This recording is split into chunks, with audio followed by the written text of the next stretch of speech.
जी अस्सलाम वालेकुम, मैं हूं सिंगर नजमी खान। मेरे साथ है ढोलक नवाज मोहम्मद अली खान साहब। आज एक बहुत प्यारा सॉन्ग मुझे बहुत अच्छा लगता है और सिंगर है सायरा नसीम और उन्हीं को डेडिकेट करता हूं। उम्मीद है कि आपको भी पसंद आएगा।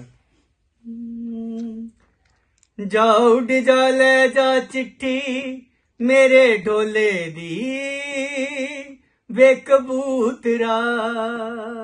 जा उड़ जा ले जा चिट्ठी मेरे ढोले दी वे कबूतरा।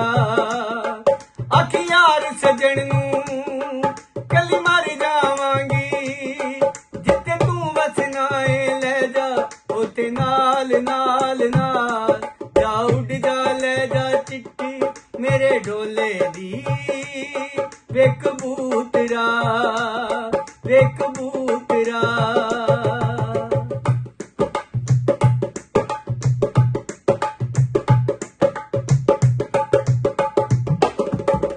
खत नहीं होके आते हवा दी तेरी रे शाला मेरी होवे तेरे पैरां च अखीरे।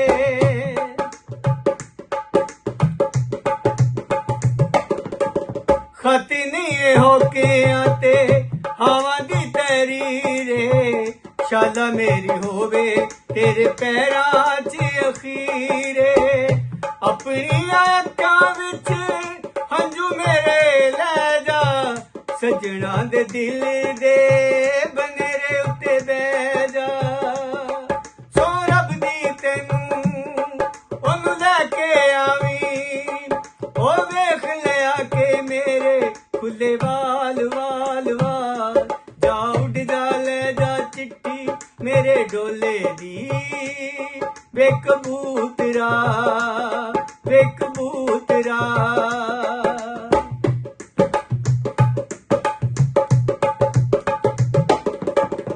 हुण सानू सर्दियां तो पारे पल लगदे समुंदरां तो डूंगे किनारे सानू लगदे।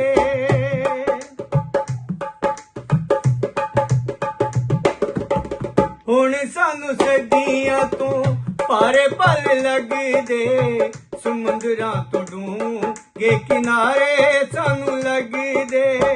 तेरे बाजू हुण साडे किनू मैं वखावा फट दिल वाली सट दे। सो रब दी तेनू ओनू लैके आवी ओ वेख लिया के मेरे बुरा हाल हाल हाल। जा उड़ जा ले जा चिट्ठी मेरे ढोले दी वे कबूतरा। जा उड़ जा ले जा चिट्ठी मेरे ढोले दी वे कबूतरा। अख यार सजन नूं कल मर जावांगी जिथे तू वसना है ले जा उथे नाल नाल नाल। जा उड़ जा ले जा चिट्ठी मेरे ढोले दी वे कबूतरा वे कबूतरा वे कबूतरा। अगर सॉन्ग पसंद आया हो तो चैनल को सब्सक्राइब करें, वीडियो को लाइक करें, शेयर करें और बेल आइकन का बटन दबाना ना भूलिएगा। अल्लाह हाफिज।